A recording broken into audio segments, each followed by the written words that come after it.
All right, let's start then. Hello, everyone, and welcome for joining this meetup session.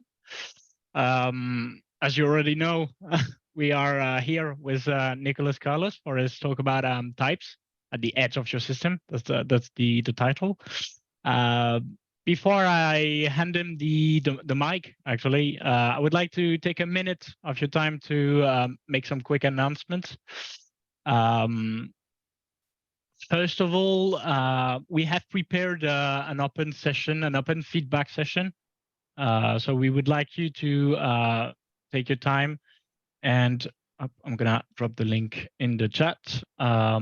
This is actually a tool to, we are trying to, some new things actually, to get feedback from you.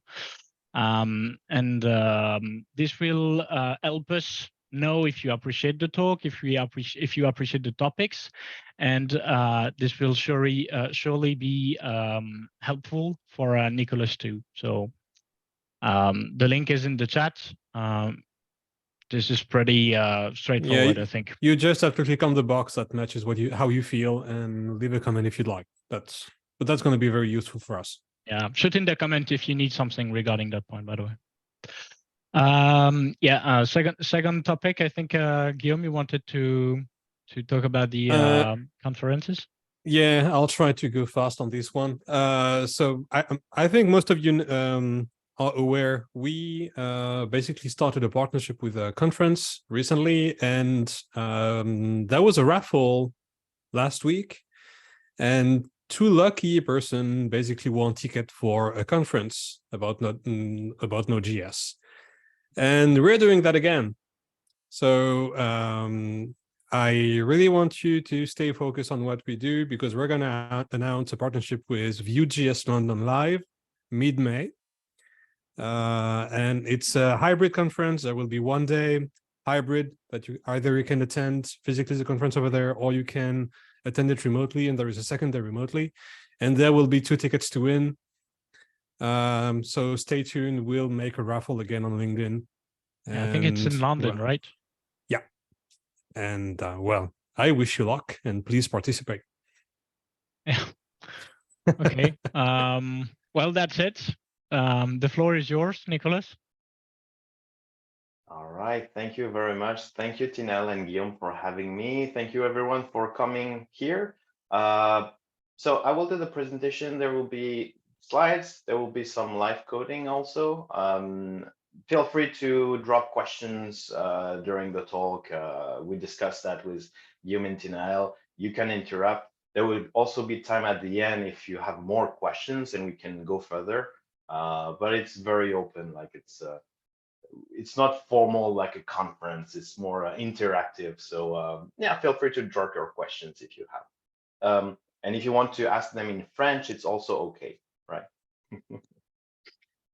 All right, so we're gonna talk about types at the edge of your system. So if you're here, I assume that you're working with TypeScript code bases ideally, or statically typed language, or you're interested in knowing about this. And this whole thing started from an actual story that happened last year. Maybe you missed it because it was it was in the news in North America. So if you are not aware of it, I'm telling you. It's about the Mazda owners. So if you own a Mazda car and you were driving around Seattle last year in February, and by chance you happen to get the local radio station in your system that completely bricked your car. And when I say completely bricked your car, I mean you had to get your car to the garage to change the whole infotainment system, because you were not able to change the station, the radio station, or to play any other music, or to use the infotainment system at all. It completely crashed. And of course, that was terrible in terms of money for Mazda, because it covered for the expense. That was super expensive. And also in terms of brand reputation, because it feels like really dumb that you have to bring your car to reparation just because you happen to get a local radio station in Seattle.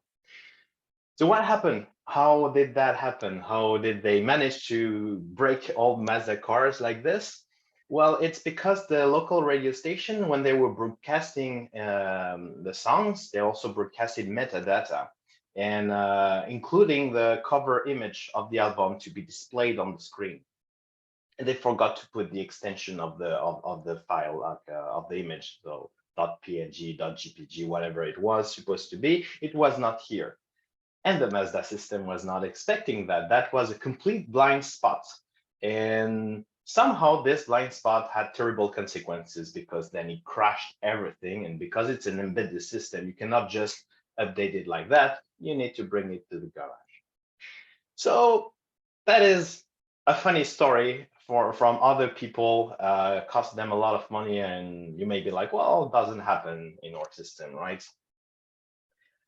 My name is Nicolas Carlo. I don't know, maybe you were not here before, but I told that I had a weird passion for legacy code, and I'm mostly doing JavaScript, TypeScript, moving old JavaScript code bases to TypeScript. So all of this kind of blind spot and topic is kind of familiar to me. If you want to chat, Twitter, for the moment, still the best way, at least if you want to reach out to me. And I have a blog, andersonlegacycode.com. If you're not aware of it, you will find a lot of things here, because I love to write about this topic. So TypeScript is great. Mostly what I like about TypeScript is the maintainability at scale. When I say at scale, it means the large code base, but also mostly developers, like having many developers working together on the same code base, onboarding new developers, having old developers leave, and all of that. In short, a statically typed language will help developers maintain the code base, because it will bring context and put guardrails. So if you are not super familiar with everything, you can move and not break things by mistake. So basically, you will have type errors when you're writing code, when you're trying to compile it. The compiler will stop and tell you, hey, you have this, it doesn't plug with this other thing because you did a mistake. Fix it before you deploy to production. So the promise here is that you do not have type errors in production. The famous undefined is not a function, because some code running in prod is trying to call a function, but turns out this function is undefined. TypeScript is supposed to fix all of this. And yet, so told you about Mazda. This is something that happened on the system I was working on. You may still have type errors in production. So I'm not sure if it happened to you, if you're aware of it, or if you ever looked about this. But you may realize that in your favorite error management system that you have some type errors still, which is weird, because TypeScript is supposed to catch all of this. So for example, that was an actual one. Type error cannot read properties of null, reading toFixed. So we tried to call toFixed on something that turned out to be null. And in theory, TypeScript is here for catching that. So how did that happen on a fully TypeScript code base? It was not even a old JavaScript code base that we moved to TypeScript. Well, the thing is, even if you're fully using TypeScript everywhere, you may still have blind spots. And these are subtle. And we're going to talk about these. Here are a couple of examples of blind spots you may have in your TypeScript application. Of course, any. So this is common when you're moving from JavaScript, or if people are not super familiar yet with TypeScript, you solve errors with any. You're not sure, you put any. Any, you're telling TypeScript, it can be anything, don't bother. Of course, it's a blind spot. TS ignore. Also, because you're saying, well, TypeScript, you're complaining about this, but ignore this. So you're bypassing TypeScript, the compiler. So of course, it's a blind spot. Wrong types. This one is funny. I think it's still the case. Well, there have been discussions and things around that. But for instance, if you have an array of items and you pick the first item of the array, TypeScript will tell you it's an item, and this is wrong. Well, it may be wrong. Well, factually, it's wrong. Maybe it's an item. Maybe it's undefined. Maybe it's nothing. But yeah, finally, at least on many of the systems I work with, this will be the default behavior. So how do you fix these? Well, for any, I would recommend you to use unknown whenever you want to use any. So it's more honest. And if you're using unknown, you're saying, well, I don't know what I have, and TypeScript will force you to verify the things you use. So you're kind of back in JavaScript land, but the compiler will force you to do the annoying checks that you need to do. But if you want to be safe, it's safer to use unknown. TS ignore. Today, I would say always use TS expect error if really you want to do that. The difference between the two is that if you have no error anymore, at least TS expect error will tell you you can remove it, versus TS ignore, they stay here forever because no one ever removes them. Give you a slight better chance of resolving it. Still not ideal, but we know how legacy code can be. And for the wrong types, where you could just also define your own functions and pick the types, there is this pattern now by myPocock, which tries to fix a bunch of the global default types that you can add to your system. I think it's called TS reset. You can have a look at this. And that may sound funny, like, okay, that's a nice gotcha, but is it really frequent? Like having wrong types like this in our code base sounds like more of an edge case, something we can have fun about, but not something that really is a problem every day. Well, it turns out, yes, actually, you do have more wrong types than you think you have. Consider your TypeScript application. Everything is nicely typed, everyone is happy. Let's pretend it's a greenfield project, so everything is typed. But you have different elements interacting with your systems, and the first of them are the user inputs. And now you probably can start seeing what I mean here. I don't know if people say that nowadays, but I was told that you should never trust user inputs, and that's a good advice because yes, people will send you data. You don't know what they will send you. You will receive that. What do? The actual type of that entering data is unknown. Another suspect is a third-party API. So third-party API, this time you are usually contacting them, trying to perform a command or fetch some information, and they reply with something, a response. Now, what is the type of this response? I'm going to talk about this. Another one that I'm going to talk about this too, but databases somehow. They are external to your system, and you store things here and you retrieve things from here. In theory, that's the same thing, but maybe not. Let's focus on the user inputs first, because it's probably the most obvious one and common.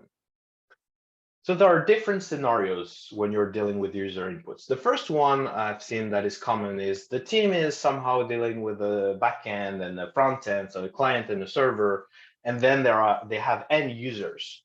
So how do you deal with types in all of this? Well, usually for the types that are between the server and the client, I would say find a way to make these types common to both the server and the client. Nowadays, you even have libraries that are doing this for you, such as TRPC. But even if you're doing some old school stuff, find a way to share the types between the client and the server, because your team is dealing with both of them. So you can just do that. Now, for the end user using your system, so at your boundary of your system, then here the data that is entering your system needs to be validated at runtime. What about if you deal with the server and not the client? So you're a backend team responsible for an API, and you have one or many clients, maybe within the company, maybe public API, so you don't know. Well, it's the same that dealing with a client that is exposed to end users. The data coming into your system is unknown and should be validated at runtime. That raises a few questions. So if you have them, I will answer them at the end. First, Okay, I'm speaking about validation at runtime, but we already have types. So how do we not duplicate the information between these two?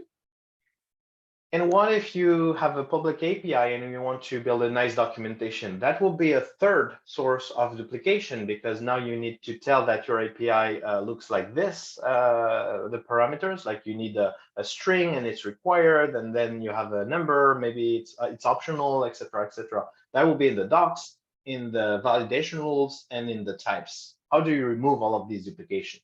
We'll see that later.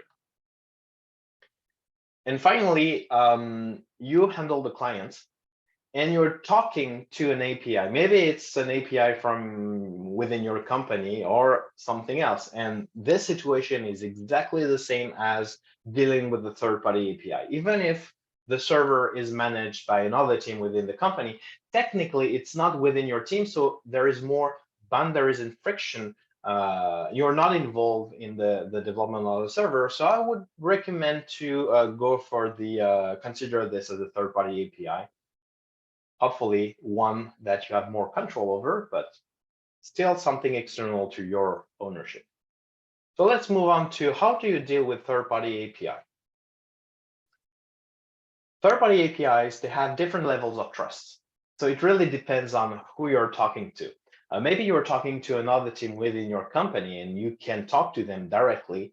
Maybe your company have a lot of processes and you cannot get to talk with the people, but you have to talk to your product manager who will talk with their product manager who will talk to the team, and that kind of distance between you and there. And that's only for internal stuff. Imagine now you're dealing with an external API. So best case scenario, you have a typed SDK. They provide you with an API that is fully typed that you can use and that will be a facade towards the actual requests that are being made. So they provide you with something that is fully typed, you can probably trust it. Now, in my experience, it's really not common except for big APIs. In general, you have some sort of online documentation, like Swagger docs, or maybe sometimes it's just some markdown and there's a web page somewhere describing this. Okay, so first of all, it's not directly connected to the source code, so there is a higher risk of it's outdated, not actual. Now, in my experience, online documentation is not always the thing you have. Sometimes you receive a Word document in Spanish that you have to read and try to decipher the code and hope for the best that it's up to date. And so you have some sort of documentation but usually when you reach that level, it's not up to date. What you see described doesn't really describe how their API is behaving, especially in production. So you can see the different levels of trust from I can fully trust them to okay, what I'm reading is risky and that will probably break when we integrate in prod. So how do you make sure that the types that are being documented are the ones you expect to receive? And we will see the common mistake TypeScript developers are making in my experience. But first of all, let's talk about databases, because now you start to see the pattern here. What you retrieve from the database, how do you know what type it is? Well, it depends. Like everything complex in life, really, it really depends. So here is a checklist of questions I like to ask to wonder what's my level of trust regarding the data that is coming out of the database.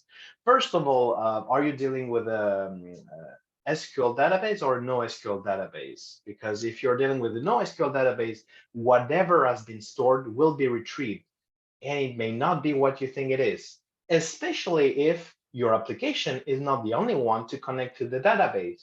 So think about people logging into some administration and being able to change the database data manually. Think about other applications that may plug into your database.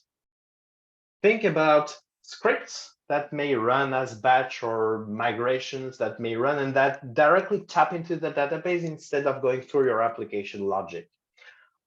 the more you have of these, the more you're getting a risk of having a mismatch between what your application is, depending on the types of your application, and what you actually get from your database. And I would say, even if the you have schemas of your database, are they connected somehow to your types? Or do you have a potential mismatch between the type declaration and the schema of the database declaration? How do you keep them in touch? And when I ask this question, it's also totally fine to have a manual process or checklist to do this, but just be aware of this, because these are risks. So the question is, how do you know the data you fetch is in the expected format? And I've worked on an application where it was a Firebase database, so no SQL, everything you store, you retrieve. We had types, and turns out for some users, the data we loaded from the database was not matching the types, and sometimes it's fine, and sometimes it creates weird bug in production that have more or less impact. So I think we have defined the problem we're talking about here. I showed you many different potential of problems and bugs, source of bugs that are all coming from data entering your system at runtime. And these are the blind spots. Regardless of the source, these, of course, cannot be caught by the compiler, because the compiler is only here on the static code. And these problems arise at runtime because suddenly the data you get doesn't match what you thought you would get. So how do you tackle that? Well, the recipe, I already told you that. First of all, the data entering your system, you need to validate, and you can only validate that at runtime. Now, validating at runtime creates obvious duplication, right? So what you want is to remove the duplication between your validation schemas and your types. It's nice to have that removed because it's less boilerplate, it's less work, and it's less error prone. So you want to have a way to generate the types from the validation schemas. Or you could do the reverse, but it's usually easier to start from the runtime environment and infer types than the reverse, at least in TypeScript. There are different solutions for doing this. Zod has become very popular these days, so I'm going to talk about Zod because it's solving that exact problem. If you've heard about Zod and never really understood why that could be useful, well, this is the first reason you would use Zod, in my opinion. Zod is a schema validation, so it means that it provides you with like, you can declare schemas, and you will use these schemas to validate the data at runtime. So how do you use that? Well, you have the Zod API that allows you to create your schemas, and they make sure to match with the TypeScript types API. And then once you have the schema, so in this case, for instance, it's a string, my schema, it's a string, you can use the parse method and inject data. And if it matches, it will just be fine. If it doesn't match, it will throw an error. Now, in practice, in actual code bases that goes to production, you usually don't want to use parse directly, but instead to use safe parse, because you just don't want to just throw an error in the middle of the program. What you want is to get the results. So safe parse is exactly the same, but instead you always get an object with a success boolean that either is true or false. If it's true, it means that you have a data attribute that contains your data that is properly typed. It's confirmed that at runtime, this data matches your schema. If it doesn't match your schema, then you have a success false, and it means you have an error. And the error will detail whatever is not matching your original schema. That's it. That's it. And once you have that, you derive the type from the schema. So you do not have to duplicate the schema into a type. In this example, so I'm defining a user schema that I will fetch from the database, for instance, and I'm saying, well, I'm expecting to receive an object with a username that should be present, and it's a string. Now, I can define my type user if I need to use it elsewhere by doing z.infer, so it's the Zod API, and then I get the type of that schema. And that will give me a TypeScript type. So that is super, super cool. Regardless of the tool you're using, regardless of the language, I find this is the convenience you're looking for, that level of convenience. Right? I do not have to duplicate that schema into a type. I can just infer it. And so whenever the schema changes, I have only one place to change, and everything, like the type will be changed, the TypeScript will complain anywhere the code needs to be updated. Let's see that on actual code. Is it big enough? Guillaume, did I think you can zoom in a bit, maybe. Okay. He doesn't want to. Come on. Why you don't want to zoom? It's my keyboard. Ah, no, okay, now it worked. Better or again? Looks better. Thank you.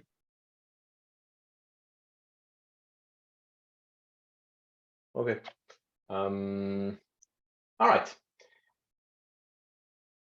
So what do we have here? Here I have a simple API. It's an endpoint. It's a refactoring kata actually about lift pass pricing. So if you want to go to ski and you're saying, well, I want to go to ski on that date, my age is this, and I want this type of pass, there will the API have an endpoint to get the price of that pass. It's nice because it's a simple yet real life looking API. So I have a server running and I can use it. So here I'm gonna should done this. I'm gonna make some requests to that API. So see if the pass type is night, my age is 23, and I want to go on that date. Actually, well, we don't really care, but yeah, okay. It will give me the cost of that pass. I can play with this. So say, okay, I'm a 3-year-old, then it's free. I am 83. Okay, so it's a simple endpoint, and it will return you a response like this.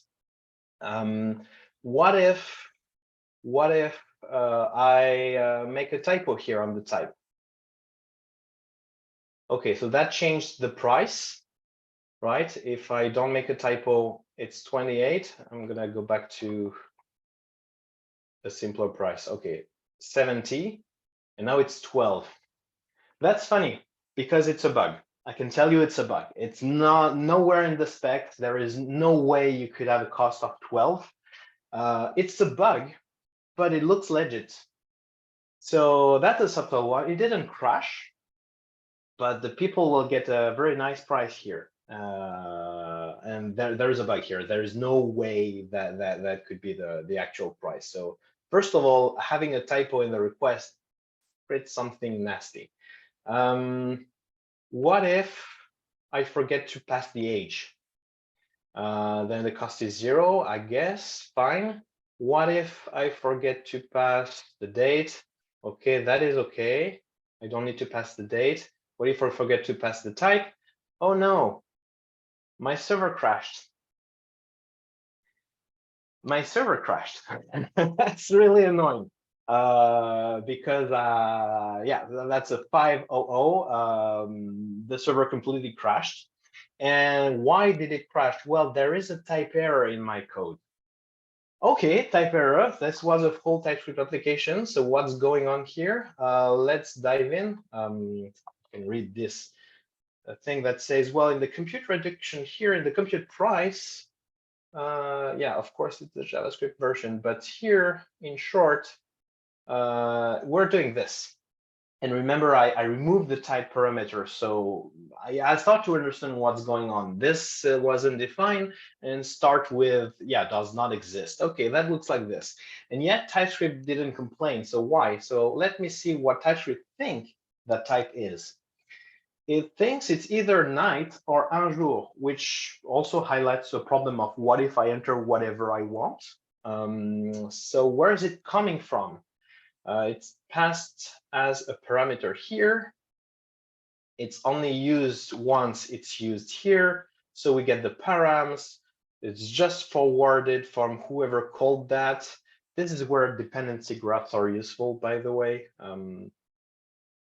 And hopefully this is a simple example so that it's coming from here. And here indeed it says that it's either night or un jour. And where is it coming from? It's coming from the query. And here is my problem. Any. That's why TypeScript never complain. It's because by default, so I think this is an express application, it will be any. It should not be any. It should be unknown, right? If that was unknown, then yes, TypeScript will have complained. It says, well, you cannot, first of all, you cannot destructure it, and you don't know if there is a type in your parameter because you don't know how people were gonna request your API. You need to validate that. So we're gonna do this. To do this, we are gonna declare a schema. Schema will be what do we want as parameters. Oh, and just before we do that, so the usual response to this I've seen is people are trying to say, well, I'm gonna type this. I'm gonna add a type here. So for instance, that will be the get prices params, something like that. And then they will type it like this and say, well, exactly like this. Nice, it was smart enough. So they will do this either here or here. So they don't have any. That's a mistake because you see, you don't know if you actually receive that data from the response. And that is valid for requests to your API, responses from a third party, or data you fetch from the database. And the last one, data you fetch from the database, is probably the most common place where people write types in their system and say, well, what I get from the database is this type. Maybe not. And same when it's an API you don't own. In short, do not type things that are not under your control because that's just wishful thinking and it will help development, but it may really be wrong at runtime. So let's see how to do exactly this, but with something safer. So instead of doing that, I will define a schema. So get prices, param, schema. Almost. Stop trying to code for me. Okay, that was useful. I'm gonna import Zod. So here you can see the way you declare your schema is very similar to the way you declare your type. It's by design, right? So that gives you a schema, a Zod schema, right? The Zod schema, we can use it to parse or query. And actually, I do not need this anymore. So I'm gonna do, I'm gonna parse. So I'm gonna use my schema. Nope. I'm gonna use my schema. And then I'm gonna use the safe parse method on the query. So it still says any, but really could be saved as unknown. So your query is unknown. You safe parse it. What do you get as a result? Well, either you get a result. So either you have failed parse, like it doesn't work. Yeah, it's spitting out the answer. So if it's not successful, then it means, I want to show you that you have an error. And TypeScript knows that because I'm in this if, so it knows, it narrows down the type. So then I can do whatever I want. In this case, instead of crashing, I'm going to send a 400 to the client to tell them, well, you did this mistake, right? And I can, I'm going to send the whole error message. But here, usually you will process this error to be something that is useful for the end user. Maybe you don't want to crash. Maybe you still want to continue and log this error. You do not have to crash or to stop here. You can do whatever you want, but you have a chance. Well, it will actually force you to deal with the case of what you got is not what you expected. And now, if it is successful, I have a data. I have data and it's fully typed. So now this is guaranteed to be either night or un jour, which are the two valid options. This is not used anymore, but you can see that if I wanted to, I don't need to, but if I wanted to refer to this type, I could use zog2 to infer it, and the type will be exactly the same, right? That will work. So you get the basic ID. Let me start the server again and try that out. So I'm putting back everything. Oh, that is interesting. I was expecting to see a cost 70, like everything is fine. And instead I received an error. So apparently I did a bad request. What happened here? Well, it says to me that I expected a number and I received a string for the age parameter. And you see, so that was on purpose.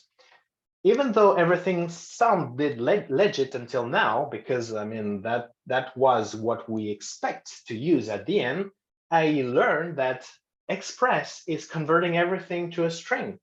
It could have parsed this and give me a number, but it doesn't. And this is the kind of mistakes that are easy to do, even when you're experienced. It's very subtle. So this is wrong. This is not a number. Actually, it's a string. So I modify my schema. Different options. Either I say it's a string, so I'm going to type it as a string, or I decide that I'm going to make an API that accepts both. And I could say, well, either it's a string or it's a number, and I have it optional. In any case, now that I'm doing this, TypeScript will catch it, and it will tell me everything that doesn't plug to it. And here is where I have my nice separation between this is my API, so my controller, if you will, that is the infrastructure bit of the application that is taking the input data, validating it, and then I'm delegating the work to a compute price function that is part of my domain that's going to do pure logic stuff. And what I didn't do was to reuse the API params type here in my domain code. They will look similar, but maybe not. And in this case, it's not, because here in my compute price, I do want a number. It makes sense to me to have a number. Now, it turns out the HTTP API, because I'm using Express, what I get is a string. It's fine. I need to map to make them compatible. But what I don't want is to couple them too far, because otherwise I wouldn't be able to reuse another one or upgrade or whatever easily. Here, the problem is simple. I have to do the mapping between user inputs to my domain function, and then I got something that I return to the user. Well, not going to dig too much into it, but all of this is illustrated here. So I got a string. I need to parse it to have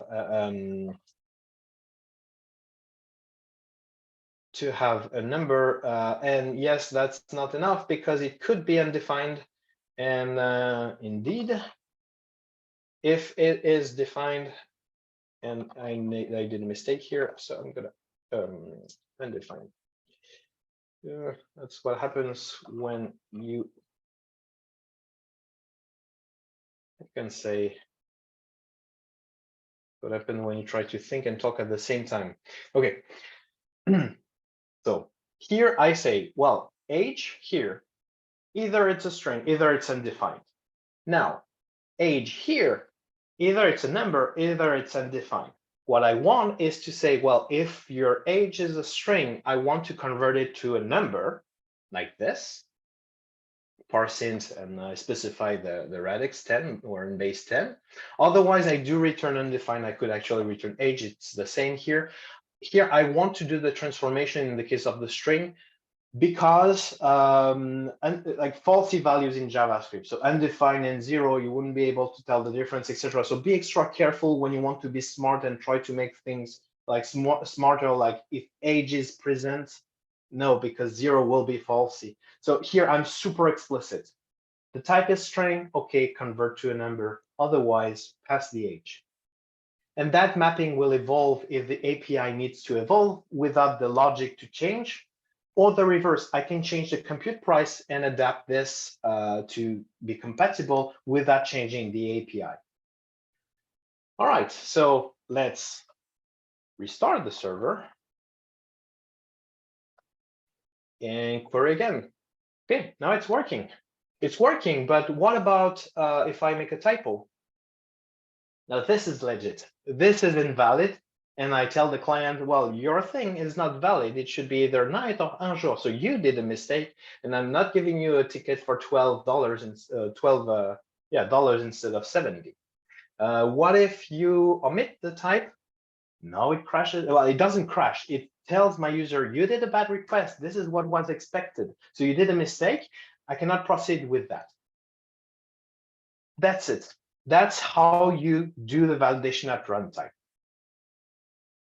So let's answer all questions, and then I will also take your questions. But I've already listed a few that may cover what you have in mind.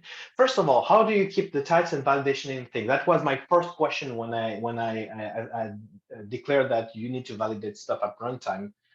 Well, we have seen that, right? It's you infer the types from the schema, so you do not duplicate. You have a single source of truth, in this case, your schema, and the rest is derived. What about the documentation? Like, imagine, so this API, imagine I want to have a nice documentation. That will be how to generate open API. Exactly this. So I have done the homework for you, and I've tried it, and it works very well. I listed you a couple of examples. I will send you the link to the slides. But visually, it looks like this. You start from the open API specs. That's the best way to do it, in my experience. Generating the open API specs from the schema validation, I didn't figure out how to do that.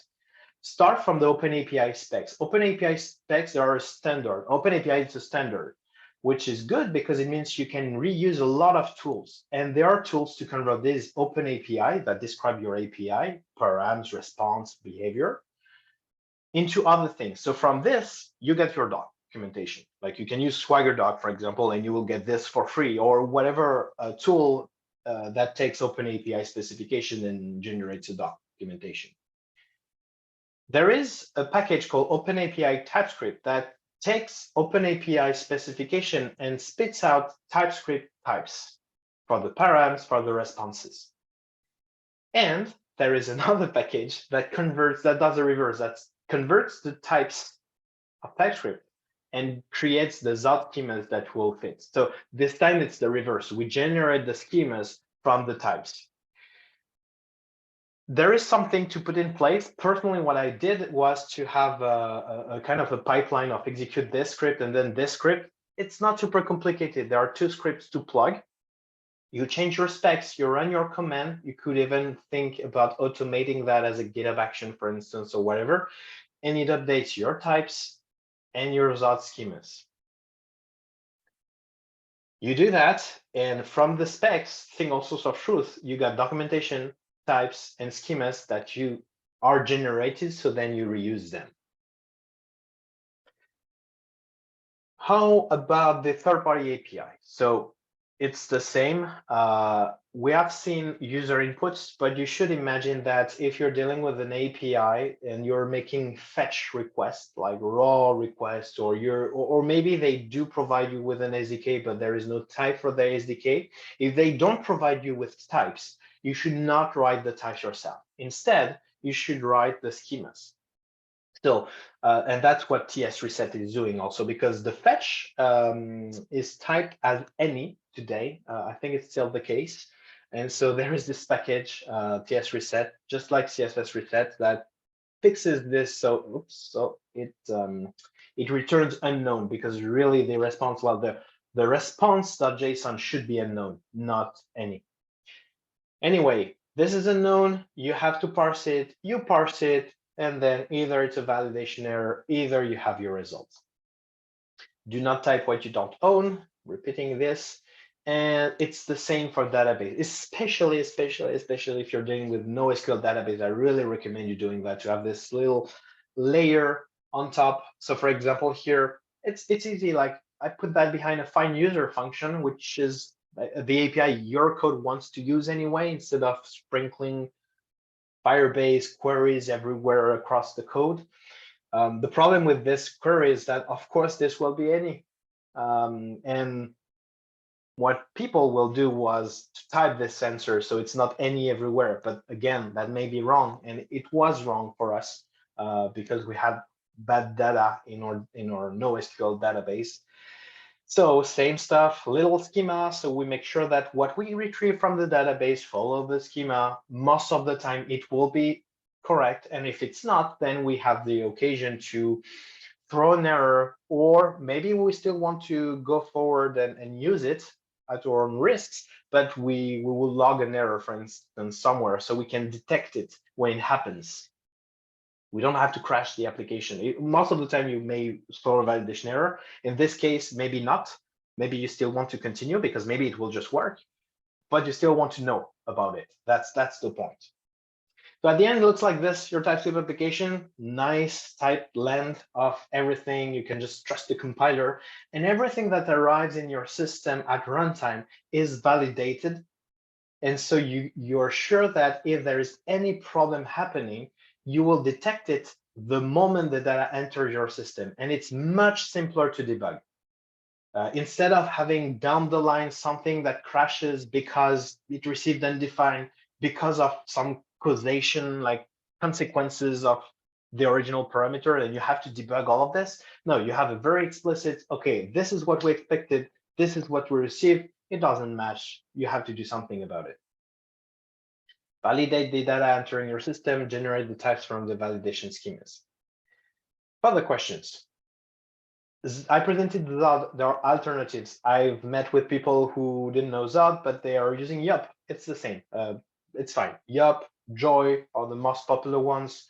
IOTF, if you're more into functional programming, paradigm, there are different alternatives. And in other languages, the concept is the same. It's not about this exact library. It's more about the concept of bringing static types to the runtime data. Should you do that everywhere? And I'm thinking, especially if you're dealing with a legacy code base, that sounds a lot of work. And yes, indeed, that will be a lot of work to refactor everything. So do not do that. Don't do that. Like everything, you do not need to do it at every place. It's a risk management kind of thing. So my position on this is it's the cost versus benefits. You have seen that with Zod, it doesn't take much more work to define the schema instead of defining the type. It's almost the same amount of work. So the cost is low, but doing that everywhere, it depends. If you have a system in place already and that's generalized, you do not have a lot of boilerplate because you can see all of this. It's always the same pattern. You can probably refactor something and reuse that and go faster. But until you get there, I would focus on the places that are the riskier part of your application. So for example, if you have monitoring, check for type errors you do have today in production, because like maybe you will receive a string instead of a number, but turns out the logic using it will be fine. Maybe you have but maybe you have crashes because of this. So I will start with these crashes because these are actual problems you have, and you can show the quick return on investment like this. You can fix problems very quickly, and you will show the value of it. Then, well, I would say user inputs, of course, are suspicious. Less suspicious if that's a client that is internal. More suspicious if it's a public API. External API, it depends. But again, if you're dealing with some other third party that have a documentation in a Word document in another language and all of this, you probably want to do that because it will smoothen the interactions with them, because you can report whatever doesn't match the expectation faster instead of pulling your hair to debug this. And database, well, most of the time database is okay. But again, if you're dealing with a NoSQL database that scripts are modifying, you probably want to add a little bit more safety around here. So you would get fewer runtime errors, like all of these type errors, whether they're explicit or subtle, like the bug I showed you with the cost. This is the worst, I think, because there is nothing obvious where the error is. Nothing is shouting there is a bug, but the behavior is not the one intended. So it can really happen. On this simple example, and I mean, I didn't made up the example to show this. I picked an existing data and I found out that, yes, it was the case. So you will see fewer runtime errors. However, in my experience, there is something you need to be aware of, especially when you integrate with that Spanish third-party API. At first, when you integrate, you will have a lot of reports, a lot of errors, because you realize that what you expected isn't what you get in real life. So you get a lot of type errors, like validation errors. That's fine. I mean, before, these validation errors will have gone silent, and then you may have had consequences later on.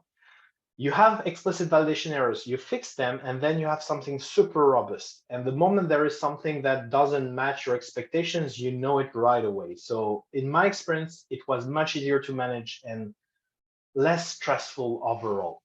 That doesn't mean, like, of course, if there is a third-party API and they do a breaking change, you will get warnings.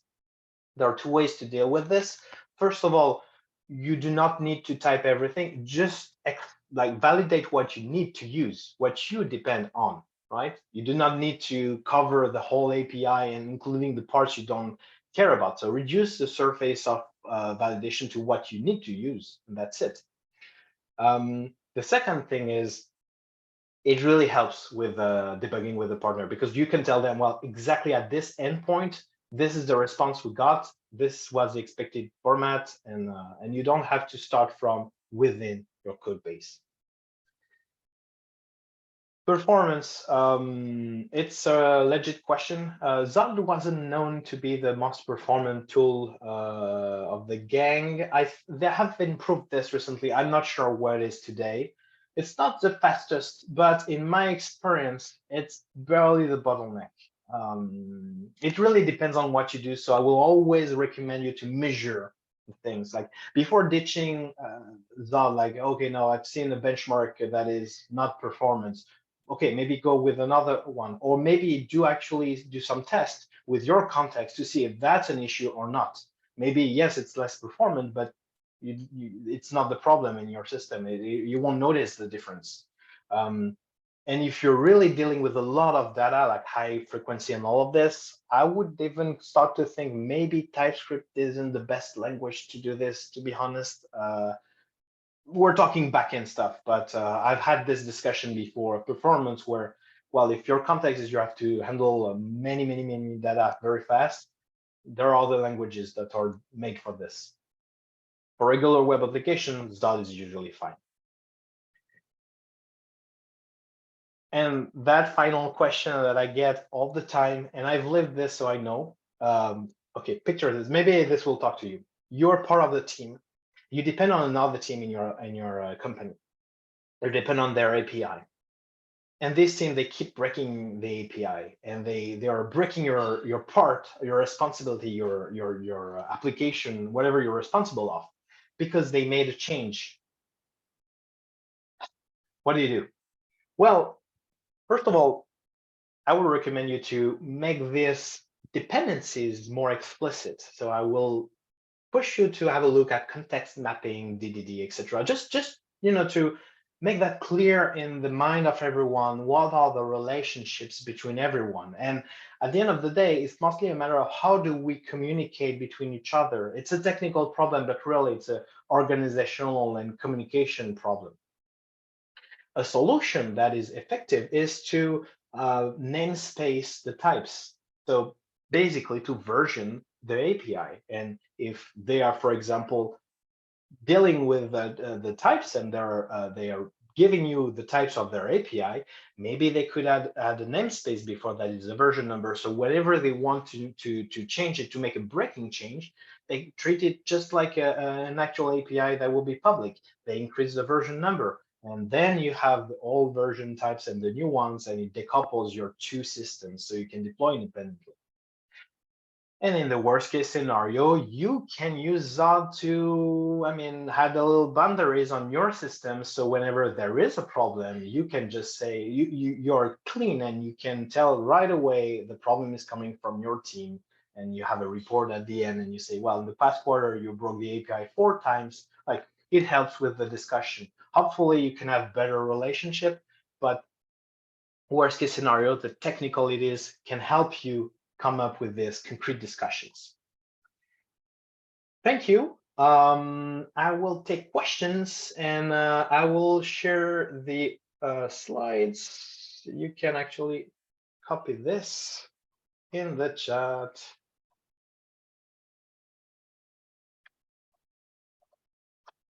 Right, so you can get the slides. There are a few questions in the chat. Let me get back to them. Also scrolling up. All right. So one I posted, basically, you declared your your age as a string in the Zot schema, right? Yes. Back to the code. What if I give it something that doesn't represent a number? This will go through the. Yes, that will be so. Is for me the app crashes, but the question is not there. What I'd like to see is there a way to strengthen the Zot schema for that kind of use case? Yes, there are things that I haven't talked about Zod because it wasn't just about Zod, but this here, it's a good question. Here, so I'm using the regular API to declare the types. You can go further. You can, I think the name is, come on, refine, right? So you can do custom validation.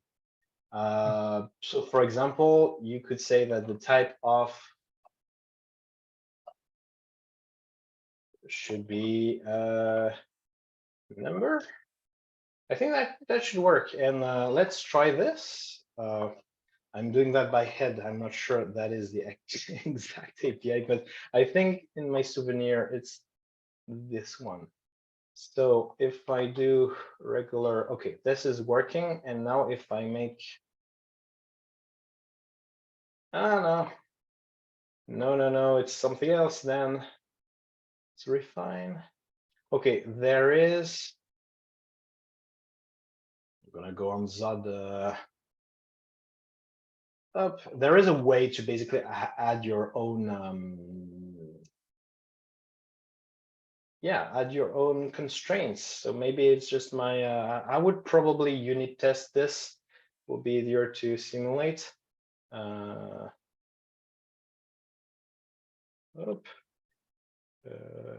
Age. Age should be a number. It's not a number, but age string should.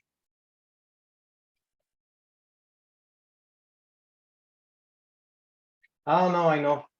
It's because not a number is a number in JavaScript, so my check is incorrect. So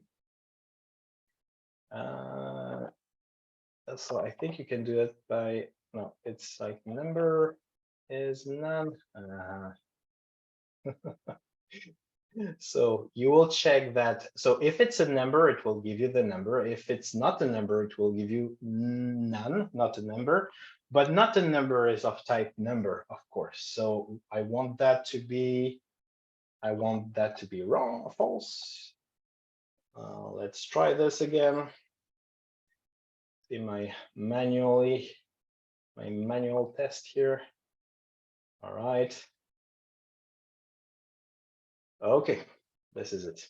So you can refine and add your own conditions. For example, you could say the age should be between 0 and 200. It will not make sense to have a larger. If that is relevant for the API, that's where you will put the requirement, the min, max, whatever other rule. Like for an email, you would like to have a at inside.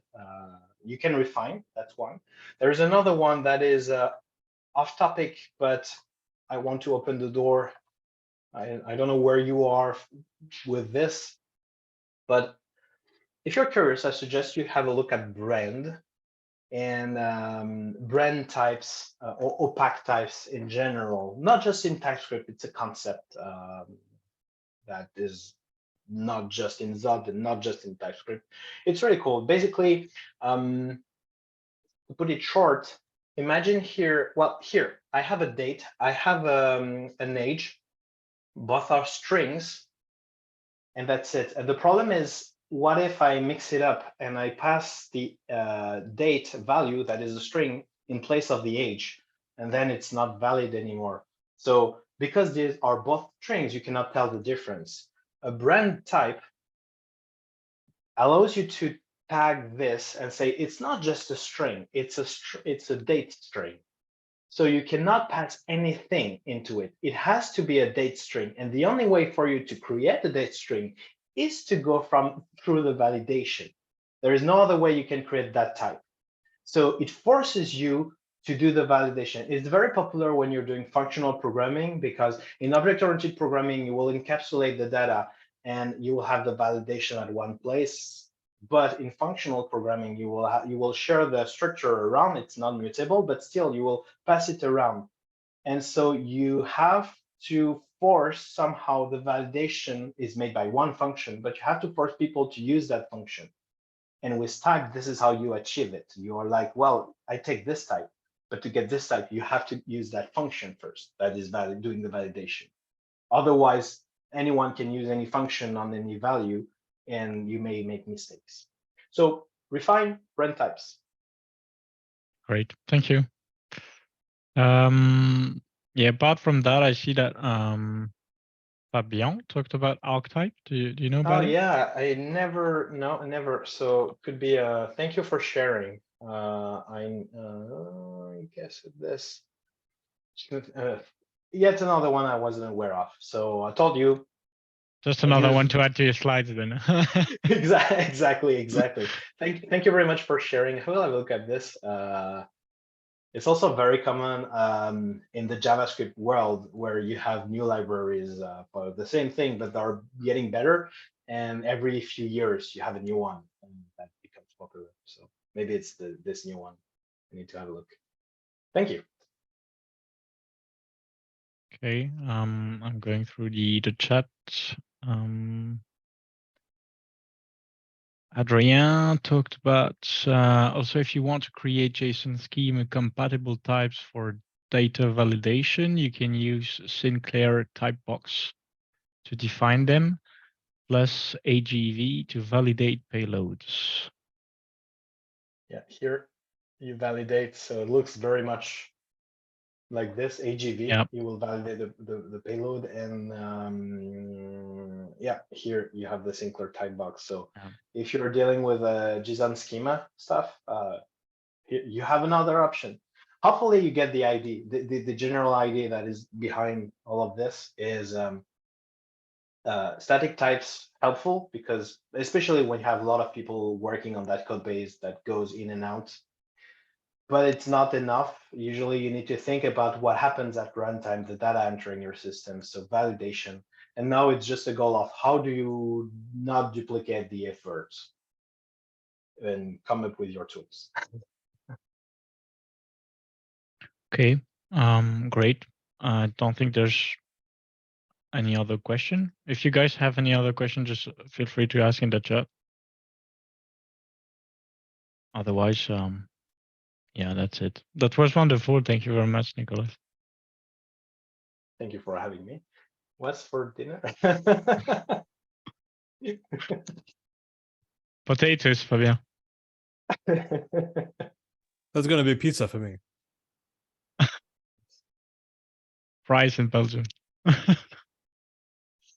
Okay. Well, that was very great. Thank you very much. I think we have still a few things to say. So just a quick reminder, as it is already in the chat, keep an eye on the LinkedIn page. We are going to offer 2 tickets for Vue.js London soon. Also, just a heads up on the next topics that we will be talking about in a few sessions. We have already planned 2 other talks. One on April 27 with Fabien here in the chat, by the way. He will talk about Rust. And then the next one is mutation-based property-driven development with Johan on May 4th. Johan is also there, I think. I saw him earlier in the chat. Yeah, he's there. Okay, so completely unknown, yeah. And we have other topics that we will share with you soon, either on LinkedIn or Meetup, or both, actually. So yeah, that's it. Anything to add, you guys, Nicolas, Guillaume, Arthur? No, thank you very much again. Nothing, but thank you. It was very interesting again. So yeah, and if you want to, if you have questions later, you want to get in touch, Twitter, Mastodon, best ways, and the blog also. And if you're struggling with legacy code, so I have my blog. Adrien Jolet is also in the chat, and he's doing interesting talks about legacy code. So check out. It's a nice topic. Yeah, I shared the link in the chat. Don't hesitate, folks, to look at the blog. It's a goldmine, and yes, legacy code can be fun. So feel free to check. Well, at least you have tools to make it less painful. yeah. But I mean, it's basically different challenges, but it's not like boring, or it's like people tend to blame and shame legacy code because it's not recent code, or it's like not well maintained, etc. But you can still do something interesting with it. It's always a good challenge. Yeah, usually it's painful because it's hard to make changes without breaking things, and that's the root of the pain. But there are many things you can do to learn yourself to make it less painful. And when it's less painful, and when you know a lot of techniques, then you see more of the challenge of it, and it feels more like a puzzle, and you enjoy it instead of just banging your head against the wall. So don't worry, there is a hope. Yeah, something I like to add about that is, I'm sorry to disappoint people, but you're going to work on legacy code for most of your career, so you really ought to learn how to handle it. Yeah, and it's not that bad.